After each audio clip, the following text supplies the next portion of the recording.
कुरान की तालीम को भी इतना सस्ता समझा जाता है, इतना सस्ता कि आपके पास अगर बच्चे के पास टाइम हुआ तो मदरसा भेजो, नहीं तो छोड़ो जाए। मदरसों में आने वाले वो बच्चे जिनकी नाक बह रही हो, कपड़े ढंग के ना हो, कारी साहब और हाफिज साहब खुद ही उसको साफ भी करें, खुद ही पढ़ा करके भी भेजे। क्या तुम अपने वक्त की मशहूर कॉन्वेंट स्कूल में भी इसी तरह अपने बच्चों को भेजते हो? वहां पर गैर हाजिरी से कितना डरते हो, अपनी छुट्टियां तर्क कर देते हो, रिश्तेदारों से मिलना बंद कर देते हो। नहीं, बच्चे की स्कूल छूट सकती है, लेकिन कुरान के साथ कैसा दोहरा सलूक है, कुरान के साथ कैसा मेयार है, आपको मैं बताता हूं। इमाम हमारे सिराजुल उम्मा इमाम आजम अबू हनीफा रज़ी अल्लाह ताला अन्हु अपने बेटे को जिस कारी कुरान के पास पढ़ने के लिए भेजा करते थे, कारी साहब ने इमाम आजम के बच्चे को पूरा कुरान पढ़ा दिया। नाजरा कुरान की बात कर रहा हूं। जब पूरा कुरान बच्चे ने पढ़ लिया तो इमाम आजम अबू हनीफा को ये मुबारकबादी दी गई कि आपका बच्चा पूरा कुरान पढ़ चुका है हाफिज साहब के पास। तो इमाम आजम बड़े ताजिर थे अपने जमाने के, उन्होंने क्या किया, उस कारी साहब को 4 लाख दिरहम नजराने में भेजा। सुभान अल्लाह। कितना? 4 लाख दिरहम चांदी के सिक्के होते थे। इमाम आजम अबू हनीफा ने जैसे ही कारी साहब के पास जो कुरान पढ़ाए थे ये नजराना भेजा, उनके पास ये नजराना पहुंचा, 4 लाख तो छोड़ो, आज के जमाने में 4000 भी किसी को देता नहीं। हाफिज कुरान अगर किसी बच्चे को पढ़ाया है, और मैं मांग भी नहीं रहा हूं कौम से, इमाम आजम की बात बता रहा हूं। जब नजराना कारी साहब को पहुंचा, उन्होंने देखा 4 लाख दिरहम मेरे पास आए, इतनी बड़ी रकम, बच्चे को खाली कुरान ही पढ़ाया था। दौड़े दौड़े वापस इमाम आजम अबू हनीफा के दौलत कदे पर आ गए, घर पर आए, कहा हुजूर आपसे मैं ये पूछना चाहता हूँ कहीं गलती से तो ये रकम मेरे पास नहीं आ गई, ये किस लिए दी गई है? कहा कि ये तो आपने कुरान बच्चे को पढ़ाया, मैंने हदियतन भेजा है। कहा हुजूर सिर्फ नाजरा कुरान ही तो पढ़ाया, इतनी बड़ी रकम? इमाम आजम अबू हनीफा ने कहा कारी साहब आज चले जाओ, और अपने बेटे को बुलाया, इधर आ बेटा, कल से इस हाफिज के पास पढ़ने के लिए तू हरगिज नहीं जाएगा, कल से इसके पास तू इल्म हासिल करने नहीं जाएगा। बच्चे ने पूछा हुजूर क्या हो गया? कहा जो बंदा मेरे 4 लाख दिरहम को कुरान से बड़ा समझता है, मैं उसके पास अपने बेटे को नहीं पढ़ा सकता। मैंने तो कुरान का एक हर्फ की कीमत नहीं अदा की, उसने कुरान के ऊपर मेरी रकम को समझ लिया। आज हमने कुरान को कहां समझ लिया है? वो इमाम आजम अबू हनीफा फरमाते हैं जो कुरान से ज्यादा माल को अहमियत देता है उसके पास बच्चों को पढ़ाओ भी मत, ना पढ़ाओ। अजीजा ने गिरामी वक़ार, हमारा ये दोहरा सलूक, हमारा ये दोहरा मेयार कुरान के साथ जो हमारी नाइंसाफी है, हमें अखलाकी पस्ती में लाकर खड़ा कर चुकी है, अखलाकी पस्ती में लाकर खड़ा कर चुकी है। अरे हम देख रहे हैं आयरा गैरा नत्तू खेरा हमें सिखाने आ रहा है, बढ़ाने आ रहा है कि तुम्हें डेवलपमेंट के बहुत सारी चीजें बताई जाती है कि तुम्हारी पर्सनालिटी डेवलपमेंट क्या होती है। अलीगढ़ वाले तो नौजवान बहुत सारे जो स्टूडेंट्स हैं जानते होंगे, बीए कर लिया, एमए कर लिया, बीकॉम कर लिया, या कुछ भी कर लिया, डिग्री हासिल कर लिया। बड़ी बड़ी कंपनियां आज पूछती हैं कि इसके पास पर्सनालिटी डेवलपमेंट है या नहीं। ये क्या है पर्सनालिटी डेवलपमेंट? कुछ बड़े बड़े शहरों के नौजवान हमारे पास आए थे, कहा हम कोर्स कर रहे हैं।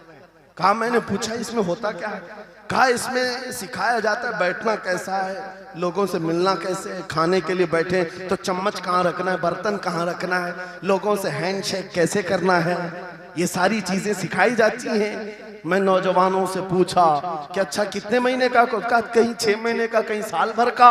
कहा अफसोस है उस कौम पर जिसका रसूल आया था ये कहते हुए बुइस्तु लिउतम्मिम मकारिमल अखलाक, मैं सबसे बुलंद अखलाक सिखाने के लिए दुनिया में आया हूँ। उस रसूल की उम्मत आज ऐसे लोगों के पास अखलाक सीखने जा रही है जिसको हलाल और हराम की तमीज नहीं, जिसको खड़े होकर पेशाब करने में फख्र लगता हो, उसके पास तो ये अखलाक सीखने जा रहे हैं, पर्सनैलिटी डेवलपमेंट सीखने जा रहे हैं। और मैं तुम्हें बताता हूं कुरानी अखलाक क्या है। मौला करीम ने अपने हबीब को जो बयान किया है, सूरह लुकमान उठाओ, बाप अपने बेटे को नसीहत क्या क्या करता है, अगर 3 आयतें भी पढ़ लो तुम्हारी जिंदगी सुधर जाएगी। लुकमान हकीम अपने बेटे से कहते हैं, या बुनय्या अक़िमिस सलात वअमुर बिल मारूफ वन्हा अनिल मुनकर वस्बिर अला मा असाबक। ऐ बेटा, नमाज पढ़ा कर, बुराइयों से बचा कर, अच्छाइयों की बात कर, जो मुसीबत आए उस पर सब्र कर। ये सिर्फ जुमले नहीं है, ये जुमले नहीं है।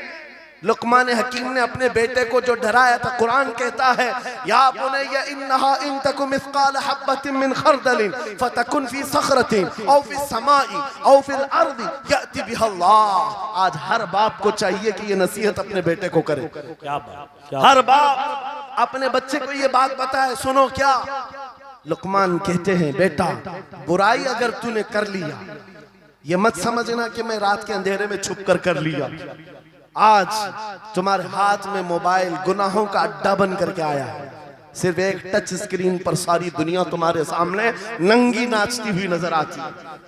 कितने नौजवानों ने अपने अखलाक का कत्ल कर लिया है, उनकी आंखें हया से नापाक हो गई हैं। कितने लोगों ने अपना नूरे ईमान बेच दिया मोबाइल की स्क्रीन पर चलने वाली इन बेहया तस्वीरों पर। कितने तो फरेफ्ता हो गए, कितने जवानी बर्बाद कर चुके। तुम क्या समझते हो? मेरे अजीजों, एक जवान ने मुझे बताया था, रात के वक्त मैं तन्हा मोबाइल लेकर बैठा था, अचानक पर्दा हिला तो डर लगा, जल्दी से स्क्रीन ऑफ किया, बैठा। मुझे लगा माँ आई होगी, बाप आया हो, कोई आया होगा, लेकिन कोई नहीं। पर्दा हिला, एक बिल्ली आई थी, इससे भी डर लग गया। मैंने कहा, पर्दे के हिलने से इतना डर है कि कोई आ जाए, तेरा ईमान कहां गया? वो मौला कहता है, यअलमु खाइनतल अयुनि वमा तुख्फी सुदूर। वो रब तुम्हारे दिलों में गुजरने वाले हालात को भी देख रहा है, बेशक तुम्हारी आंखों की खयानत को भी वो देख रहा है। जब तुम्हारा यकीन ही खत्म हो गया तो क्या करोगे? इसीलिए अरबी का मशहूर मकौला है, इज़ा लम तस्तही फफ़अल मा शिअत वस्ना मा शिअत। जब तुम्हारे अंदर से हया निकल जाए तो जो चाहे करो, जो चाहे कर लो। आज लुकमान हकीम की वो बात मैं पेश कर रहा था, आयत मुकम्मल करता हूँ। बाप अपने बेटे से कहता है, अगर बुराई कर लिया तूने, अगर बेहयाई हो गई, ये मत समझ के बहुत छुप करके किया। आज से 4000 साल पहले लुकमान हकीम कह रहे हैं अपने बेटे से, अगर बुराई तो आसमानों में जाकर करेगा, या पहाड़ के अंदर घुस कर करे, या जमीन के अंदर जाकर करे, कहीं पर भी कर ले। जबकि ये तीनों चीजें उनके जमाने में नहीं थी। न पहाड़ों के अंदर जाकर के करने का तसव्वुर, न जमीनों के अंदर जाने का, न आसमानों में उड़ने का तसव्वुर। ये सब आज के दौर में मुमकिन है। और लुकमान हकीम कहते हैं, अगर तू इन सब जगहों पर जाकर कहीं पर भी करेगा, याति बिहल्लाह, अल्लाह वो तेरे सामने लेके आएगा। बेशक वमन यअमल मिस्काल ज़र्रतिन खैरन यरा वमन यअमल मिस्काल ज़र्रतिन शर्रन यरा। तुम अगर राई के दाने के बराबर भी नेकी करो, अल्लाह वो तुम्हें दिखाएगा। राई के दाने के बराबर भी बुराई करो, अल्लाह तुम्हें दिखाएगा। अखलाक सीखने के लिए दूसरी जगह जाते हो, अगर ये फार्मूला किसी को याद हो जाए, मैं कहता हूँ सारे सीसीटीवी कैमरे बंद हो जाए। इस बंदे को कोई बहका नहीं सकता, जिसके दिल में सिर्फ इतना ख्याल है कि मेरा मौला मुझे देख रहा है, बेशक बेशक, मेरा रब मुझे देख रहा है। उसकी निगरानी के लिए किसी कैमरे की जरूरत नहीं, किसी सीसीटीवी की जरूरत नहीं। अजीजा ने गिरामी वक़ार, बच्चों के दिलों में अखलाक बाद में आएंगे, अल्लाह का खौफ उनके दिल में डालो। अल्लाह देख रहा है, एक दिन तुम्हें हासिल होना है, सब लाया जाएगा, सब लाया जाएगा। जो कुछ किया था, जो कुछ कहा था, सब लाया जाएगा। लुकमान हकीम ने अपने बेटे को अखलाक सिखाया। क्या सिखाया? वक़्सिद फी मशीका वग़दुद मिन सौतिका इन अनकरल अस्वाति लसौतुल हमीद। चलना हो तो मियाना अंदाज में चलो, ऐसे नहीं कि अकड़ कर चलना है या झुक कर चलना है। एतदाल के साथ चलो और आवाज को नरम रखा करो। कुरान कहता है सबसे बुरी आवाज गधे की आवाज है। लोग आज चिल्लाते हैं, एक दूसरे को ठट्टे मारते रहते हैं। ये महफिलों के आदाब भी नहीं, ना ही तुम्हारे अखलाक हैं। इसीलिए शेख सादी ने फरमाया है, तामर्द सुखन न गुफ्ता बाशत ऐबो हुनरश न हुफ्ता बाशत। जब तक आदमी बात नहीं करता, उसकी अच्छाइयां भी मालूम नहीं होती, उसकी बुराइयां भी नहीं मालूम होती। बेशक जब बात करता है तो पता चल जाता है इसके अखलाक कैसे, बात करता है तो समझ में आ जाता है कौन सी कैटेगरी का है। इसलिए अपनी जुबान को ऐसी रखो कि दुनिया तुम्हें आला नस्ल का समझ सके। बात करो तो तमीज के साथ, चीख पुकार करना, एक दूसरे को भूखा इस तरह से बात करना नौजवानों में आज आम हो गया।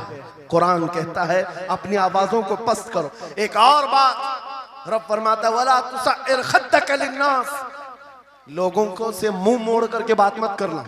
सामने तुम्हारे कोई खड़ा है और तुम इधर घूम करके बात कर रहे हो, ये आज फैशन हो गया है। पीछे पलट करके बात करना, इधर देख करके उसको बात करना, लोग ये समझते हैं फैशन है। मेरा मौला फरमा रहा है ये अखलाक से गिरी हुई हालत है। जब बात करो तो आमने सामने, लोगों से मुंह टेढ़ा करके बात न करना। ये अखलाक कौन सिखा रहा है? ये कुरान अजीम है। तुम पर्सनालिटी डेवलपमेंट सीखने की बात कर रहे हो, तालीमात इस्लाम को छोड़कर क्या पर्सनालिटी डेवलपमेंट हासिल कर पाओ? तुम्हारे पास सब कुछ है लेकिन सीखना नहीं चाहते। आज तक नौजवानों में से मुझे कोई मिला नहीं इस तरह से कि लोग आते हैं, मुफ्ती साहब बीवी को 2 तलाक दे दिया, 3 तलाक दे दिया, अब क्या करना है, इद्दत कैसे गुजारना है? या ज्यादा से ज्यादा दारुल इफ्ता में आते हैं, मुफ्तियान इकराम होंगे, झगड़े के मसाइल लेकर के आते हैं, बाप मर गए, इसको कितना मिलना है, इसको कितना मिलना है। अरे जिंदगी गुजर गई, कभी आ करके ये क्यों नहीं पूछा मेरे घर में मंगनी हो रही है, शादी हो रही है, ये बताएं मेरे मुस्तफा ने कैसे शादी की? क्या बात है, क्या बात, बेशक। ये क्यों नहीं पूछा? मैं बीमार हो गया हूं, मुझे बताएं रसूलुल्लाह ने बीमारी के आलम में क्या कहने का हुक्म दिया? क्या बात, अगर तलब हो मेरे नबी के पीछे चलने की तो बंदा ढूंढ ढूंढ कर चलेगा, बेशक, ढूंढ ढूंढ कर चलेगा। बेशक। हजरत इमाम अबू यूसुफ के बारे में और बाद में इमाम अहमद बिन हम्बल के बारे में कहा कि आपने कलिंगड़ खाने का बहुत शौक था। तरबूज, आप तरबूज कहते हैं? हाँ, हमारे यहाँ मुंबई में इसको कलिंगड़ कहते। और उन्होंने ये कहा कि ये सुन्नत भी है। मुझे रिवायत मिली है कि हुजूर ने भी खाया लेकिन जिंदगी भर खाए नहीं। मुरीदीन ने पूछा कि हुजूर जब सुन्नत भी है और आपको शौक भी है, खाते क्यों नहीं? कहते हैं अब तक मैं वो तरीका ढूंढ रहा हूं कि मेरे नबी ने कितने टुकड़े करके खाए। अल्लाहु अकबर, अल्लाहु अकबर, वाह वाह। मुझे वो तरीका चाहिए। हुजूर के पीछे चलने वाला ढूंढ ढूंढ करके अमल करता है। और आज हमने जिंदगियां ऐसी बनाई हुई हैं कि लगता है दारुल इफ्ता, मुफ्ती और उलमा सिर्फ तलाक के लिए हैं, ये इद्दत के मसले पूछने के लिए, विरासत के मसले पूछने के लिए। अरे हमें भी काम दो, हम ढूंढ ढूंढ कर तुम्हें बताएं मेरे नबी चलते कैसे थे, मेरे नबी बात कैसे करते थे, लोगों से मुसाफा कैसे करते थे, लोगों के सामने आते तो कपड़े कैसे पहनते थे, मेरे नबी की नमाजें कैसी थी, हुजूर जब दस्तरखान पर बैठते कहां से शुरू करते कहां से खत्म करते। इस काम पर भी तो उलमा को लगाया करते ताकि तुम्हें पता चलता मुझे कहीं और से अखलाक सीखने की जरूरत नहीं, दुनिया के सारे अखलाक मेरे नबी के कदमों में मौजूद है। नारे तकबीर, नारे रिसालत, फैज़ाने खानकाए बरकत, फैज़ाने खानकाए बरकत, शेरे रज़ा, शेरे रज़ा, फैज़ाने शेखुल मशाइख, नारे तकबीर, नारे रिसालत, वाह वाह। दर्स कुरान को अगर हमने न भुलाया होता, ये जमाने ने जमाना न दिखाया होता। इको बंद कर दो, इको। कुरान पाक के सिलसिले में मुझे बयान करने का हुक्म दिया गया, बस मैं वही बातें कर रहा हूं। मैं आपको अपने मौजू से जो मुताल्लिक है वो बातें अर्ज करता हूं। कुरान क्या